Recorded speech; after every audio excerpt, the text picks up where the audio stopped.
5 বছরেও সংস্কার হয়নি গাজীপুরের কালিয়াকৈর উপজেলার বংশাই নদীর উপর নির্মিত সেতুটির।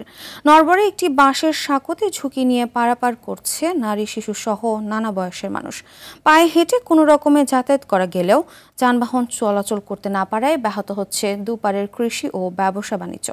গাজীপুরের কালিয়াকৈর প্রতিনিধি কামাল হোসেন বিপ্লবের পাঠানো তথ্যচিত্রে আরও জানাচ্ছেন সাকিব আল হাসান। গাজীপুরের কালিয়াকৈর উপজেলার সূত্রাপুর ইউনিয়নের বংশাই নদীর উপর স্থানীয় ইউনিয়ন পরিষদের বরাদ্দ ও গ্রামবাসীর অর্থে একটি কাঠের ব্রিজ নির্মাণ করা হয়। 2 মাস যেতেই ভেঙে পড়ে সেতুটি। পরে স্থানীয়দের কাছ থেকে প্রায় 3 লাখ টাকা তুলে একটি বাঁশের সাঁকো নির্মাণ করে গ্রামবাসী।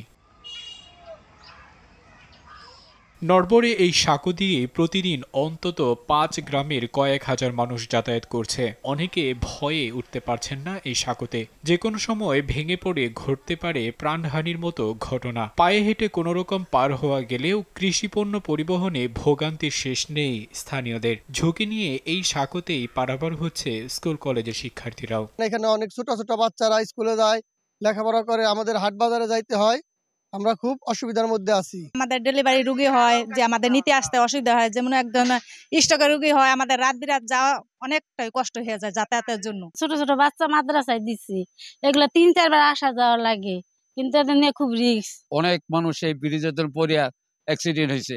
বাচ্চাকে স্কুলে নিয়ে যাওয়া যে কষ্ট, বর্ষা মাসে যে কষ্ট হয় আমাদের। দ্রুত ব্যবস্থা গ্রহণের আশ্বাস এই উপজেলা নির্বাহী কর্মকর্তার। অবহিত হলাম আপনাদের মাধ্যমে এবং আমি খুব শীঘ্রই তা পরিদর্শন করে যথাযথ ব্যবস্থা গ্রহণ করব এবং প্রয়োজনীয় যা পদক্ষেপ গ্রহণ করা দরকার তা গ্রহণ করব।